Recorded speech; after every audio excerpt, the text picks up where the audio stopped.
Nós estamos lá lacconcursos.com.br, eu sou o Rodrigo Belmonte e a gente vai conversar agora sobre administração pública. Exatamente, administração pública dentro da Constituição da República, artigo 37. Vamos ver o que a gente preparou na aula número 14, administração pública, disposições gerais. Na verdade, a gente vai trabalhar do artigo 37 ao artigo 38 na aula de hoje. Belezinha? Sussa, tranquilos? O que a gente tem para a aula de hoje? Conceitos de administração, princípios, regime jurídico, estrutura, carreira, concursos, previdência, remuneração. São duas aulas que a gente mata esse assunto. São extensos, o ponto é muito extenso, mas a gente vai liquidar isso com absoluta tranquilidade, pensando na tua preparação para concurso público. Vamos lá? Então olha só. Administração pública, a gente vai falar das disposições gerais aplicadas à administração pública e agora a gente começa pelo artigo 37 da Constituição Federal de 1988, especificamente pelo caput. E olha o que o texto fala. A administração pública, direta e indireta, de qualquer dos poderes da União, dos estados, do Distrito Federal e dos municípios, obedecerá aos princípios da legalidade, impessoalidade, moralidade, publicidade e eficiência. E também o seguinte, e a gente vai ver depois o que vem. Primeiro ponto importante que a gente tem que observar aqui é o seguinte: quando a Constituição fala a administração pública direta e indireta, eu tenho que entender que existem duas figuras administrativas aí. Sim, a da administração direta e da administração indireta. Eu preciso saber quem é a administração direta e quem é a administração indireta. A aula de hoje parte dela tem esse propósito, identificar para você quem é administração direta e quem é indireta. E observe, a administração pública da União, dos estados, do Distrito Federal e também dos municípios sujeitam-se a todos esses princípios aqui: legalidade, impessoalidade, moralidade, publicidade e eficiência. Esses 5 princípios constitucionais, muito conhecidos como LIMP, né? Legalidade, impessoalidade, moralidade, publicidade e eficiência, eles são aplicados a toda a estrutura da administração pública, seja ela direta, seja ela indireta, seja ela da União, dos estados, do município ou lá do DF. Um abraço para a gurizada lá de Brasília que estuda muito, né?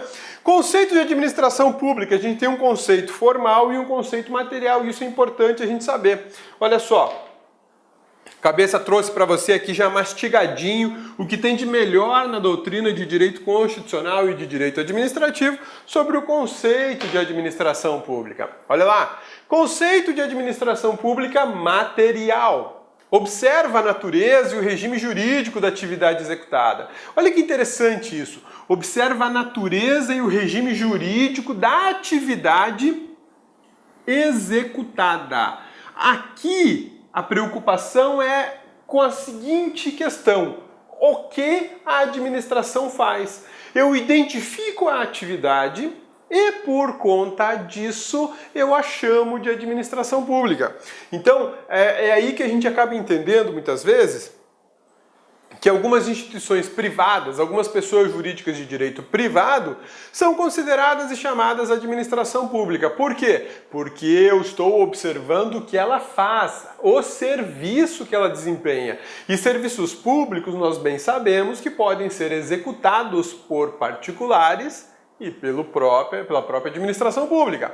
Então olha só, exemplos de atividades administrativas: serviço público, polícia administrativa, fomento, incentivo à iniciativa privada, intervenção na propriedade privada, tudo isso são atividades administrativas. Eu estou aqui preocupado com o que faz. Esse é o ponto. O que aquela pessoa jurídica faz? Se eu adotar o conceito material, eu identifico o serviço, eu identifico o que ela faz e a chamo de administração pública. Vamos entender agora o conceito formal ou subjetivo, que isso vai gerar um contraste entre um conceito e outro e vai ajudar a fixar melhor o teu entendimento. Belezinha? Sussa, tranquilos? Aqui comigo, ó. Formal ou subjetivo? Não há relevância para a atividade, nem para a natureza jurídica, classificada por lei como administração pública. Este aqui, o conceito formal ou subjetivo, é o adotado no Brasil. É o adotado no Brasil. E isso aqui é muito importante a gente saber, tá? Porque em provas de concurso público nós temos que entender que apesar de existirem dois conceitos muito difundidos, muito trabalhados, no Brasil optou-se por adotar um conceito legal, um conceito formal. É administração pública aquilo que a lei diz que é administração pública, né? Considera o órgão e não a atividade, administração direta e indireta. Olha só, nesse... Opa, não é isso que eu quero, é esse aqui, ó. Nesse esqueminha aqui, que eu já fiz assim de propósito, para você poder memorizar e facilitar a sua visualização, você vai escrever o seguinte, pega seu material aí de apoio e escreve nele, tá?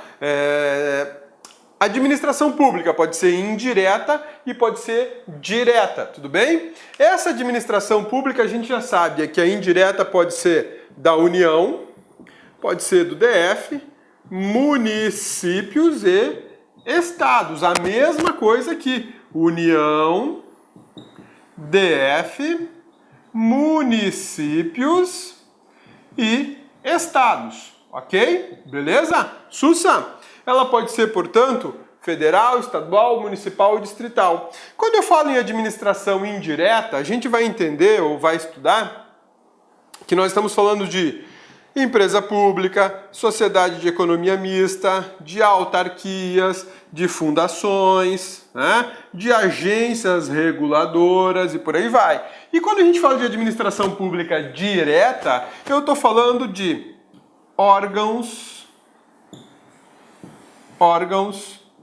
públicos como a União, os estados, o DF e os municípios, além dos seus ministérios, secretarias e por aí vai. A lista é enorme, é muito grande. Essa expressão administração pública, a gente pode observar no seu conceito material, e aí eu vou levar em conta o que faz, né? O que faz, ou no seu conceito formal, quem é, o que faz e quem é. Como assim, cabeça? Eu não consegui pegar essa ideia. Isso aqui é para facilitar a sua vida. Tá? É para facilitar a sua vida. Quando eu pensar o que faz, o que aquela pessoa jurídica faz? Ah, aquela pessoa jurídica é responsável pela execução do transporte coletivo entre Águas Lindas e o Distrito Federal, Águas Lindas e Brasília, né? Que é uma região ali do entorno do Distrito Federal. Então o que eu tenho ali? Uma pessoa jurídica executando um serviço de transporte coletivo. Se eu adotar o conceito material, aquela pessoa jurídica ela pode ser chamada de administração pública. Por quê? Porque o serviço de transporte coletivo tem natureza constitucional de serviço público. Aquela atividade de conduzir passageiros de um local para o outro é uma atividade de serviço público. Então eu estou olhando para o que faz, estou olhando para o serviço. Se você pensar na telefonia celular, por exemplo, né? Telefonia celular, você tem um telefone celular, está falando, esse serviço de telefonia celular é um serviço público. Aí você olha para a Vivo e fala, bom, se o serviço é público e é executado pela Vivo, a Vivo é a administração pública. Por quê? Porque eu estou dando importância para o serviço e não para a pessoa. Diferentemente do conceito formal ou legal, que me interessa, na verdade, quem desempenha o serviço e não o que é desempenhado, o que é executado. Quando eu tenho essa preocupação, eu estou pensando justamente na pessoa. E a lei diz quem é. A lei diz para nós, a Constituição diz para nós que existe administração direta composta de órgãos públicos, sem personalidade jurídica. E a administração indireta composta dessas pessoas jurídicas, empresas públicas, sociedades de economia mista, autarquias, fundações, e por aí vai, e por aí vai. Então, isso é muito legal a gente entender e saber. dois conceitos bem basicões que você vai ver tanto em constitucional como em administrativo. Olha só, quando eu falo em administração direta, eu estou falando em município, estou falando na União, estou falando em estados e DF. Cada uma dessas figuras aqui, e aí eu já vou esclarecer uma dúvida de alguns alunos meus, olha só, a União, ela é o que a gente chama de ente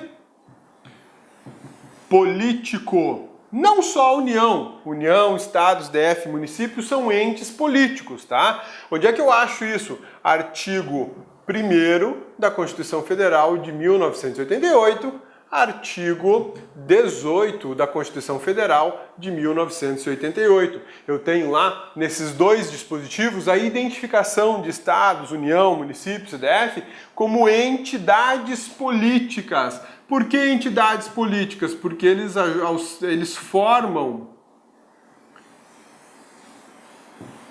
a federação,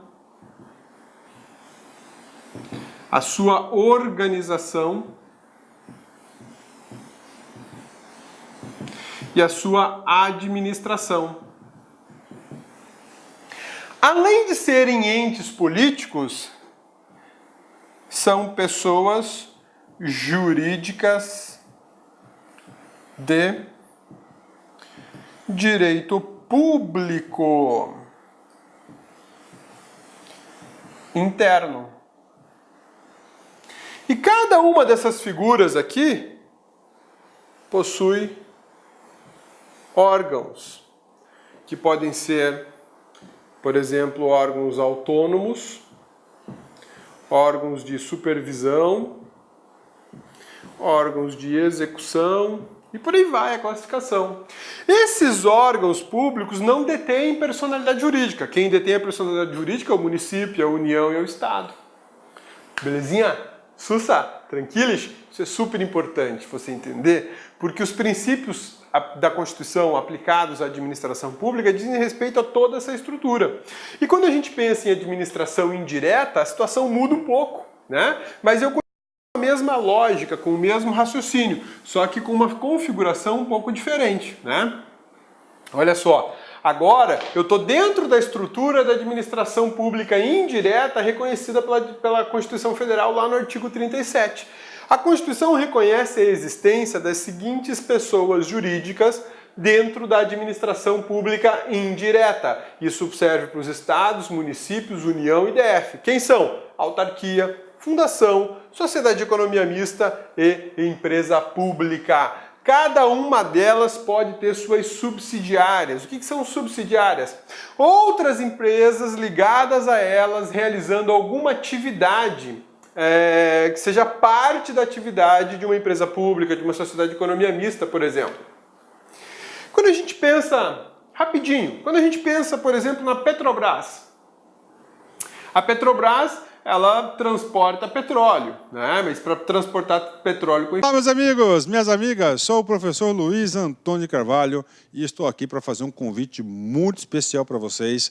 Você que quer continuar assistindo essa videoaula até o final. Essa videoaula que a gente colocou no YouTube é uma aula demonstrativa, é apenas um pequeno pedaço da aula, em torno aí de 20% da videoaula, e nós aqui da La Concursos fizemos uma isolada, uma super isolada do professor Rodrigo Belmonte. O professor Rodrigo Belmonte, ele gravou a Constituição Federal aqui no La Concursos, tá certo? A Constituição é o único site do Brasil que nós temos a Constituição Federal artigo por artigo, gravado, artigo por artigo. É o único curso que nós temos, você pode ter certeza que é o único curso que tem esse nível de detalhamento e aprofundamento dos assuntos da Constituição, ou seja, é um curso realmente aí na qual o aluno aprende para a vida toda, não tem auto-engano, é um curso realmente com profundidade necessária para que você seja aprovado no concurso, né? Então aqui, professor Rodrigo Belmonte, Direito Constitucional, artigo por artigo na Constituição, investimento apenas R$ 80, prazo de acesso aí 60 dias, 80 horas de curso, né? 80 horas de curso, a quantidade de aulas atualmente são 92 aulas, nessa isolada aqui do professor Rodrigo Belmonte. Gostou? Então, curta esse vídeo aí, clique aqui embaixo, você vai ser direcionado no site da La Concursos para você fazer a sua matrícula na isolada do professor Rodrigo Belmonte.